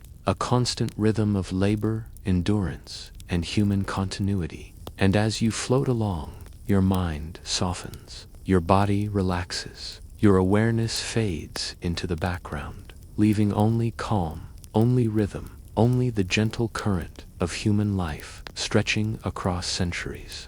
And that calm carries you deeper, softer, quieter, slower, until you are fully immersed in stillness, fully embraced by continuity, fully surrendered to rest, safe, present, and carried gently into sleep. Safe, present, and carried gently into sleep. And as you continue drifting along the slow, steady currents of medieval life, notice how time itself felt different in that era, not broken into minutes and hours, but measured in repetitive cycles, the rising and setting of the sun, the waxing and waning of seasons, the planting and harvesting of crops, the ebb and flow of religious festivals, and the rhythm of daily labor. And those cycles created a pace of life that modern minds often cannot imagine. Slower, steadier, less urgent, because everything moved according to natural and social patterns, not arbitrary deadlines or schedules. And that slow, predictable pace shaped both thought and behavior, instilling endurance, patience, and a sense of acceptance, because sudden change was rare and unfamiliar, and when change did occur, it was absorbed into the existing frameworks of law, tradition, faith, and social expectation, not as crisis, but as adjustment. And that adjustment required mental flexibility, quiet vigilance, and measured response, skills that were exercised daily in the ordinary activities of survival, labor, and social negotiation. And as you float above this world, you can begin to see how ordinary life itself was a practice of resilience. Because the mundane tasks, carrying water, chopping wood, tending animals, weaving cloth, preparing meals, maintaining shelter, each required effort, foresight, and coordination. And the accumulation of these ordinary tasks over days, months, and years shaped human experience into a slow, rhythmic endurance, like the continuous turning of a mill wheel. And in this slow rhythm, even hardship became patterned, familiar, and psychologically tolerable, so that pain, hunger, and loss did not destabilize life entirely, but became part of its texture, integrated into the ongoing flow of survival, ritual, and labor.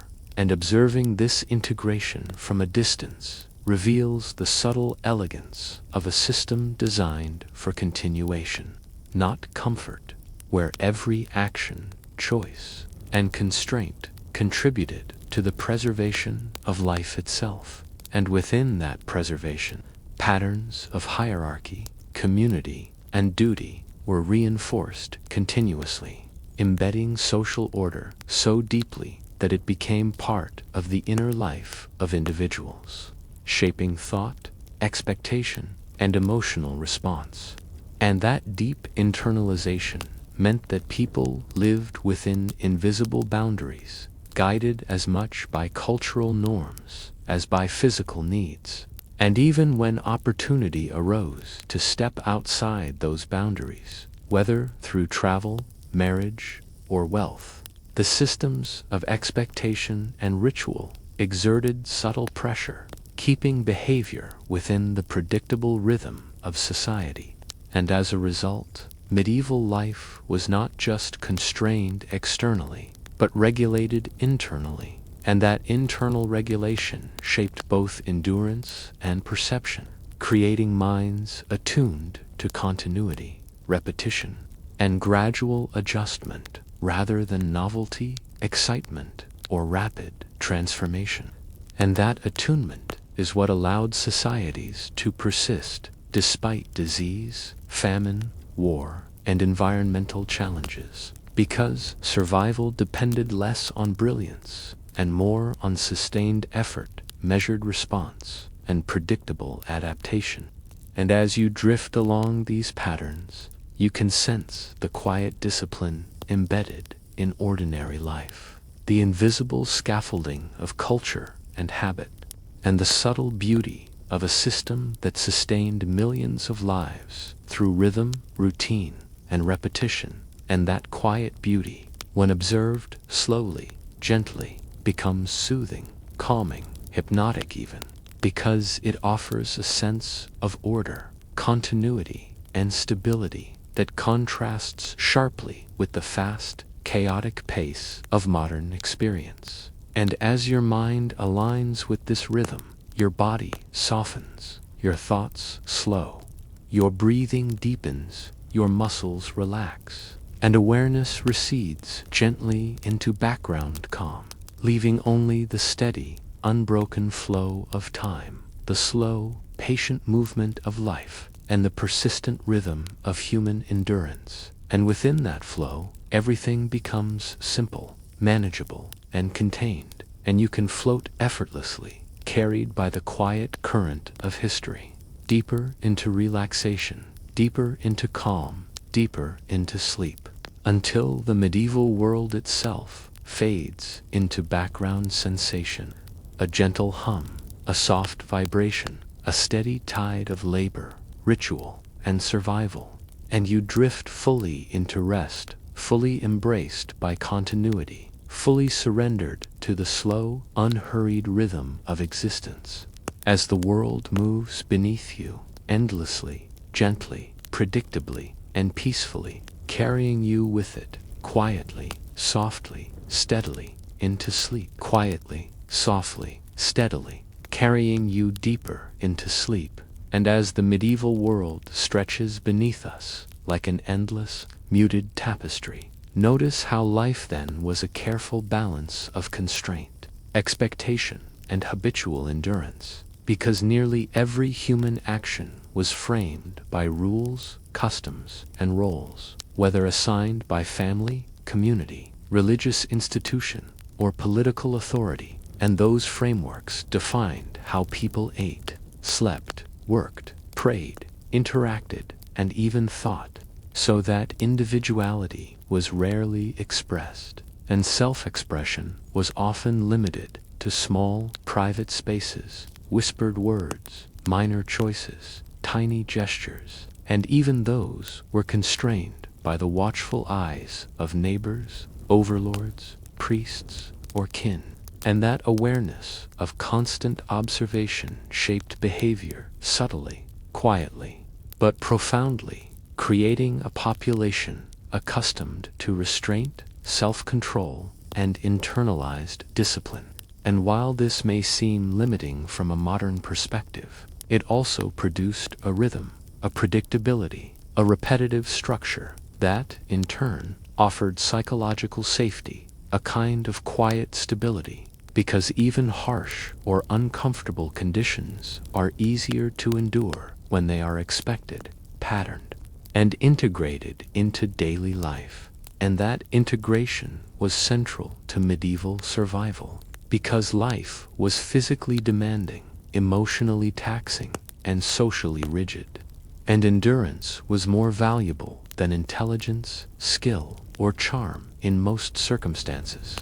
And while today we think of progress, innovation, and ambition as the markers of success, medieval societies measured success by continuity, stability, compliance, and the capacity to persist through routine, labor, and obligation. And that persistence is what allowed entire civilizations to sustain themselves across centuries despite famine, disease, environmental unpredictability, and political upheaval. Because when millions of lives are quietly conditioned to expect hardship, repetition, and restraint, the system as a whole becomes shock-resistant, flexible, and enduring, like a slow-turning wheel that can absorb stress without collapsing. And as you drift over this world, you can see the texture of that endurance in daily life, in fields, forests, villages, towns, and castles, in the rhythm of chores, prayers, work, meals, rest, labor, and social interaction, repeated day after day, year after year, generation after generation, each small motion contributing to the quiet stability of life. And as we continue observing this, notice how even emotional life was shaped by the same steady rhythm. Because feelings were regulated by culture, belief, and necessity, and overt displays of anger, grief, or joy were often discouraged or ritualized, so that emotional expression became disciplined, subdued, habitual, and quietly integrated into social life. And this subtle training allowed people to manage constant stress, scarcity, and danger without collapse because unregulated. Emotion could be dangerous socially and physically, and habituation to restraint became a survival skill in itself, just as important as physical strength, endurance, or resourcefulness. And that habituation extended to children as well, because from the earliest age they were immersed in the patterns, expectations, and rhythms of life, observing elders, absorbing routines, internalizing social hierarchies, learning when to speak and when to be silent, learning which behaviors were tolerated, which were expected, and which were dangerous. And by the time they reached adolescence, much of the mental scaffolding for endurance and restraint was already in place. And that scaffolding shaped not only behavior, but cognition, perception, and even imagination, because thinking, feeling, and imagining outside the bounds of expectation was risky, socially and practically. And over time, this internalized regulation created minds finely attuned to repetition, predictability, and continuity, capable of perceiving the subtle cues of routine, interpreting minor changes in context, and modulating both action and emotion accordingly. And while modern readers may find this constraining from the perspective of survival, it was adaptive, creating a population able to persist through harsh, labor-intensive, unpredictable, and often unforgiving conditions. And as we float above this structure, notice how even scarcity, famine, illness, and death became patterned, predictable, integrated into the rhythm of life. Because while individual suffering could be intense, it was rarely experienced as extraordinary, shocking, or abnormal, and that expectation of adversity itself softened its impact, allowing human life to continue quietly, steadily, without social collapse. And within this framework, even the elites, the kings, queens, lords, and clergy, were constrained by social, political, and ceremonial obligations, so that comfort, privilege, and power did not free them from the rhythms of structure, ritual, or duty, but imposed their own subtler forms of endurance, because appearances had to be maintained, succession managed, alliances balanced, wealth preserved, and authority demonstrated, often in elaborate, repetitive, and time-consuming ceremonies that shaped thought, action, and even emotional life, so that no one, whether commoner or king, could truly escape the currents of routine, repetition, and expectation. And the steady, patient force of those currents is what allowed societies to persist for centuries, even under circumstances that modern imaginations consider harsh, cruel, or inefficient. And as you continue drifting over this landscape, you can see the texture of life in the mundane, ordinary moments, the preparation of food, the tending of animals, the construction of shelters, the weaving of cloth, the repair of tools, the gathering of water, the performance of prayer, the marking of festivals, the care of children, the tending of fields, and all these repeated countless times, endlessly across villages, towns, castles, and monasteries, until the sheer continuity of action becomes the invisible glue that holds society together. And observing this continuity quietly, without judgment or urgency, is itself calming, because it demonstrates the power of repetition, structure, and endurance to maintain order in the face of scarcity.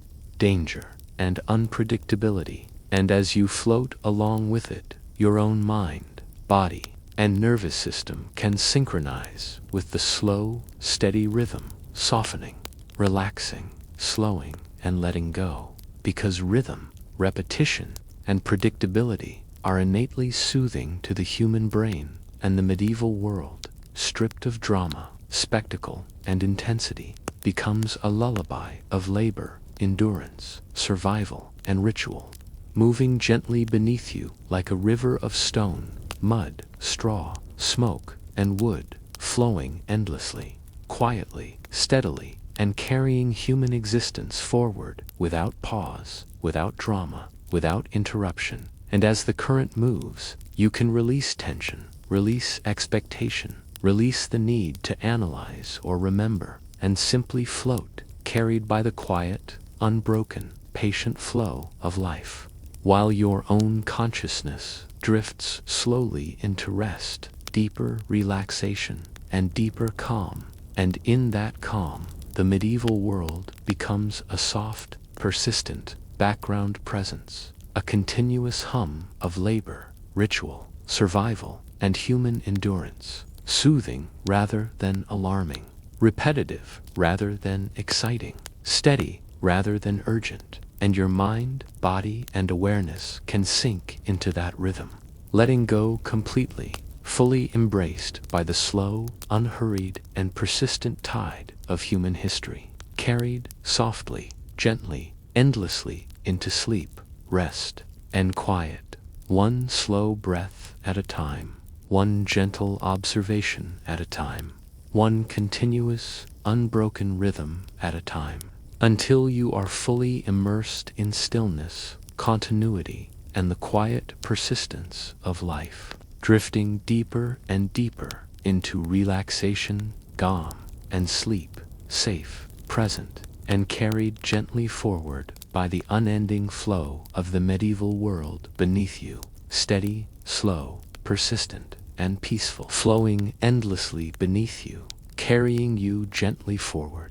And as the medieval world drifts slowly beneath, notice how survival was never a single dramatic event, but a continuous, quiet series of small actions, repeated day after day, season after season, generation after generation. Because every aspect of life required attention, effort, and endurance, from rising before dawn to fetch water or milk the animals, to tending fields, repairing homes, cooking meals, weaving cloth, caring for children, and performing ritual prayer. And these repetitive, mundane actions formed the backbone of existence. And while they may seem monotonous to modern eyes, this monotony was itself protective, creating predictability and stability, a rhythm that helped people navigate uncertainty, scarcity, and danger. And as you drift above villages, towns, and forests, notice how life was interconnected, each person's labor feeding, sustaining, or supporting others, forming webs of mutual dependence, obligations, and routine. And this interconnection created social cohesion, reinforced patterns of duty, and anchored individual effort within collective necessity, so that even when life was harsh, its structure provided guidance, expectations, and meaning. And that meaning softened the impact of suffering, because hunger, illness, cold, and loss were framed, contextualized, ritualized, and absorbed into predictable cycles rather than experienced as extraordinary shocks. And that predictability is what allowed human life to persist despite the absence of modern technology, medicine, and restructure, because the human mind and body adapt to repetition and routine, internalizing constraints, moderating desires, and calibrating emotional responses to the expectations and limitations of daily existence. And as we drift higher, observe how even the elites, the nobility, monarchs, and clergy, were constrained by layers of ritual, ceremony, inheritance, reputation, and obligation, so that wealth and power, while providing comfort and privilege, imposed their own subtler forms of endurance, including the constant monitoring of appearances, careful navigation of social alliances, vigilance against scandal or rumor, and meticulous adherence to protocol. And the demands on their time, attention, and mental energy were as persistent as the labor demands on peasants, though expressed differently through endless ceremonies, correspondence, courtly obligations, and political negotiation. And while these burdens were often invisible, they were psychologically taxing, requiring self-discipline, focus, and emotional restraint. And as we float over castles, monasteries, and towns, notice the repetition everywhere. Bells tolling, prayers recited, meals prepared, fields plowed, animals tended, roads maintained, taxes collected, and rituals performed. And each repetition reinforces the rhythm, the structure, and the continuity of society, quietly, steadily, unbroken. And the cumulative effect of countless individuals performing these ordinary acts creates the stability necessary for survival, allowing populations to persist even in the face of war, famine, disease, or environmental unpredictability. And as we observe this quiet, cumulative flow, notice how endurance, rather than creativity or heroism, was the measure of success, and the ability to continue, persist, and adapt to repetition.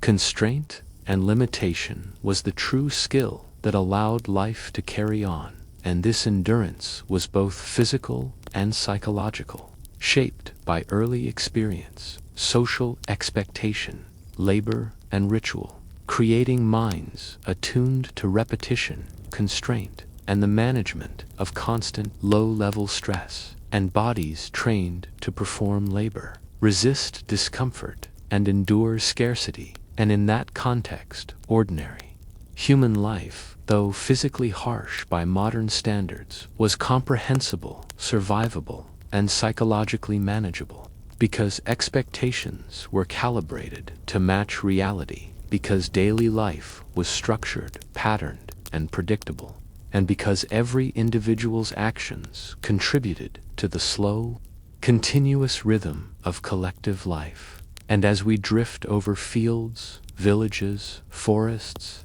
and castles, notice how even hardship has its place, its pattern, its expectation, so that hunger, cold, injury, illness, grief, and death are all integrated into the ongoing flow, absorbed gradually, rather than arriving as shocking or destabilizing events. And that integration itself is protective, allowing human life to persist quietly, steadily, without collapse. And that quiet persistence is reinforced across generations, because children are socialized into this rhythm from earliest age, observing elders, absorbing rules, internalizing expectations, and learning to moderate emotion, control desire, and manage effort within the predictable framework of survival. And over time, these internalized habits become second nature, creating minds capable of perceiving subtle cues, moderating reactions, adapting to constraint, and maintaining equilibrium even in physically, socially, or emotionally challenging circumstances. And this equilibrium is what allows a society to persist despite limited resources, frequent disease, and environmental unpredictability. And as we drift even higher, notice the rhythm of life in the background, the steady hum of labor, prayer, ritual, craft, and survival, repeated countless times, each repetition reinforcing continuity, stability, and endurance. And as you synchronize with that rhythm, your own body and mind soften your breathing, slows your muscles, relax your thoughts, quiet, and awareness itself becomes diffuse, spacious, and gentle, absorbing the unbroken flow of medieval existence as a calming, hypnotic background, and within that calm, the repetitive, patient, enduring cadence of human life becomes a lullaby, because rhythm, repetition, and predictability are innately soothing to the nervous system, allowing the mind to release tension, let go of urgency, and soften emotional intensity. And as your mind, body, and consciousness drift along with this slow, persistent current, the medieval world beneath you becomes a soft, steady hum of labor, ritual, survival, hierarchy, and endurance, endlessly repeated, endlessly predictable, endlessly continuous.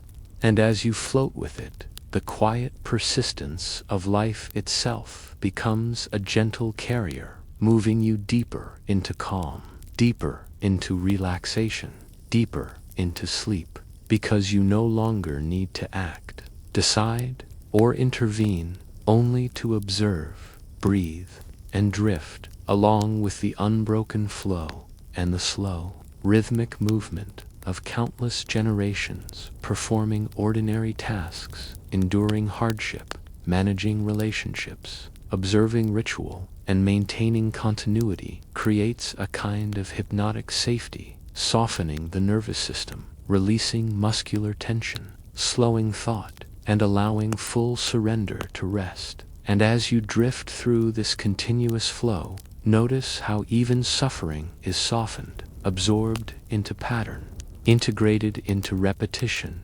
expected, familiar, and therefore less disruptive, because when hardship follows rhythm and repetition, it becomes manageable, and endurance becomes ordinary, habitual, and almost invisible. And as that endurance accumulates across countless lives, it forms the unbroken background of society, a steady, patient, persistent current that carries the weight of human history, generation upon generation, village upon village, field upon field, town upon town, castle upon castle, quietly, steadily, unbroken. And as you drift with this persistent flow, the weight of time itself becomes a gentle carrier, guiding you softly, calmly, securely into rest. And the medieval world, stripped of drama, stripped of spectacle, becomes a lullaby of repetition, endurance, labor, ritual, and survival, moving beneath you like a gentle river of stone, straw, wood, smoke, and human effort, endlessly continuous, endlessly predictable, endlessly calming, carrying you softly, gently, steadily, fully, completely into deep, uninterrupted sleep.